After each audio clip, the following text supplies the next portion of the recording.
Kakauwi ko lang from Batang Quiapo taping at meron akong kinikrave for dinner.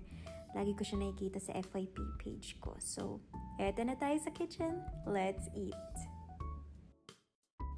Boosh! Eto ang drawer ng mga delata ko. And we're going to be having 555 sardines in tomato sauce. Sobrang sarap nito, especially with calamansi and sili.